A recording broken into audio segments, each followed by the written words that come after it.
We are so fortunate to have another woman who's willing to come forward and speak her truth. Carolyn Hill-Bjerke, did I pronounce that close to correct? Is here to share her story. Please give her a warm welcome.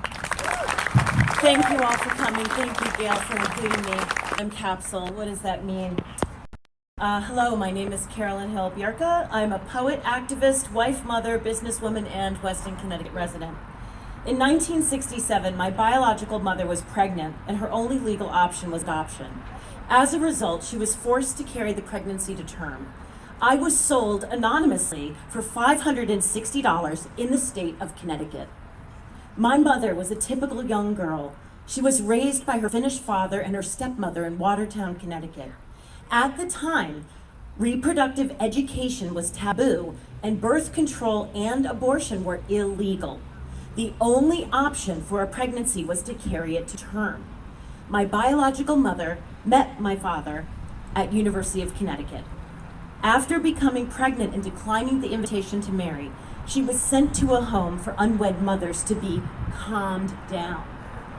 It was likely that she was medicated, which affects the fetus. I was born with a subluxated hip and wore a metal brace from the ages of 1 to 5 years old.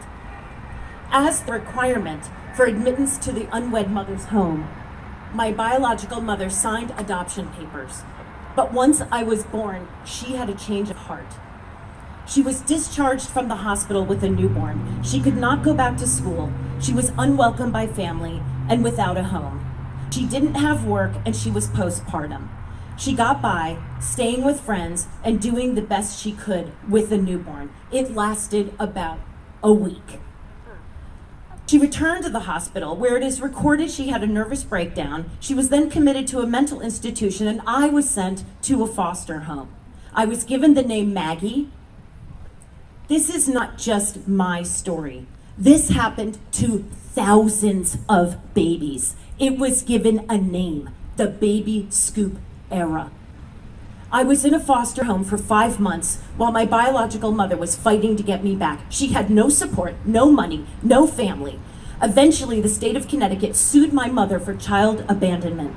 She felt her only option was to sign the release papers for my anonymous adoption. She never saw my first tooth, my first steps, or heard my first words.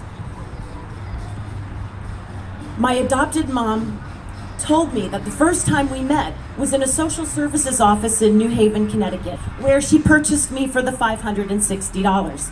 I still have the receipt. Not having the option to terminate an unplanned pregnancy ruined my biological mother's life, and it still affects mine. As a small child, I had insomnia. I was reliving the trauma of infant separation.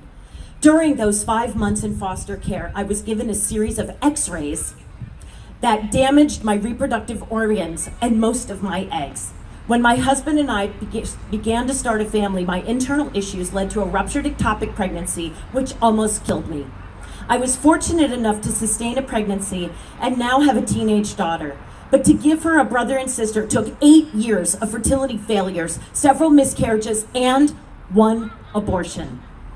There was a chromosomal issue with the fetus that could have resulted in stillbirth, or worse, if the baby was born, the baby would not have survived. Unlike my mother, I was fortunate to have the choice to have an abortion. After success with an egg donor, I safely had twins. I was able to create my family after years of struggling with fertility issues. Thank you. During those struggles, the root cause of my suffering was unknown to me, as I was an anonymous adoption with zero information about my circumstances.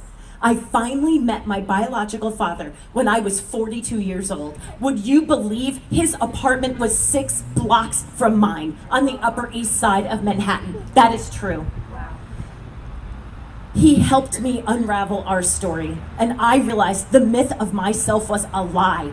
The teenage mother in trouble story that I was told was fabricated by the social services agency to facilitate my anonymous adoption. There was a post-adoptive file in the New Haven Orphan Asylum with documents that showed my father searched for me for 25 years. all true. Laws and public opinion rendered my biological mother unfit to raise me and caused her a lifetime of pain. I have never met or found her, still to this day. It is disturbing to know I was a commodity, anonymously sold. I walked around with the feeling of a can of coins shaking within me until I learned my truth. Having choices and writing poetry got me through this personal strife. I would like to share a poem from my book, which is called Things I Don't Want to Talk About. The poem goes, crisis. It was a crisis. I was a crisis. I am good in a crisis. The crisis ruined lives.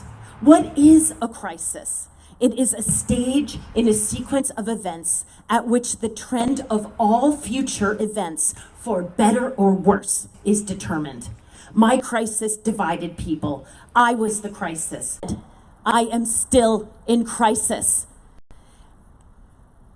Every woman should be able to choose her fate. Every woman should have education to understand her own body and make choices. Everyone should be able to craft their families as they see fit. Reproductive health personifies life, liberty, and the pursuit of happiness. Thank you all.